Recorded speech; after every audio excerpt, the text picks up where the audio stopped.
Weeks after the US President Donald Trump signed an executive order penalizing India for its continued purchases of Russian oil and military hardware, a new round of steep tariffs has officially taken effect.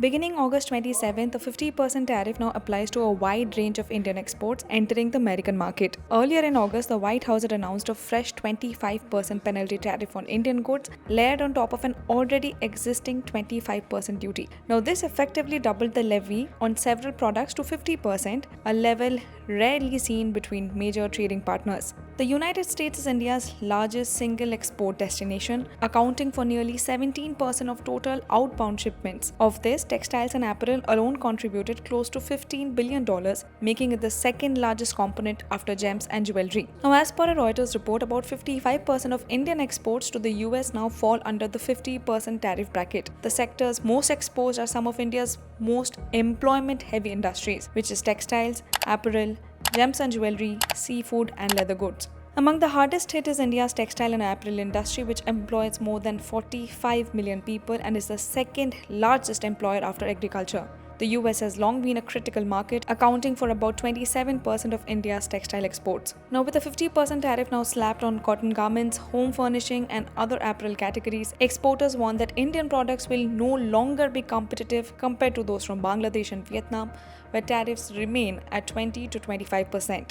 While pharmaceuticals, electronics and some machinery have been spared, analysts estimate that up to a third of Indian exports to the US could be disrupted, wiping out billions of dollars in revenue and threatening thousands of jobs. 50% tariff, looking at our neighboring countries, Bangladesh at 20% and Vietnam at 20%, then definitely there will be a challenge.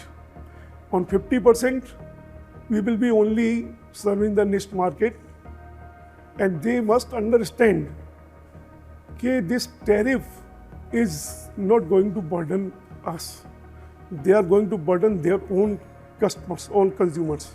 The economic fallout is already being felt, with New Delhi's frustration extending beyond economics into politics. India maintains that it has been unfairly targeted for continuing oil imports from Russia, while other large buyers, including China and several European nations, have not faced similar penalties. Foreign Minister Jaishankar has called the measures discriminatory, stressing that India's energy security cannot be compromised. Meanwhile, PM Modi has seized the moment to renew his push for Atmanirbhar Bharat, or self-reliant India. In his multiple remarks after the tariff announcement, he urged Indian industry to turn crisis into opportunity by strengthening domestic supply chains, boosting local manufacturing and diversifying export destinations. देशवासियों से भी मैं बार-बार आग्रह कर रहा हूं, हमें जीवन के अंदर एक मंत्र बनाना है। हम जो भी खरीदेंगे वो मेड इन इंडिया होगा।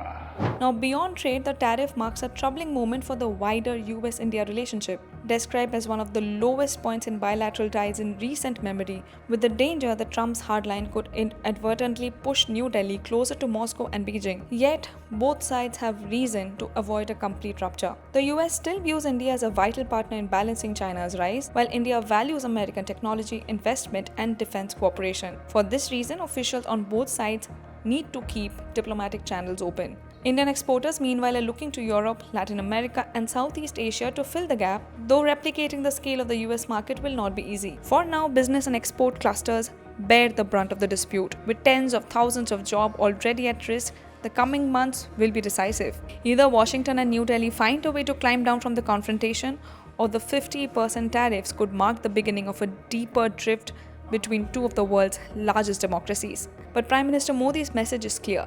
India must brace for a tougher global environment, strengthening its industries from within and build the resilience to stand on its own feet.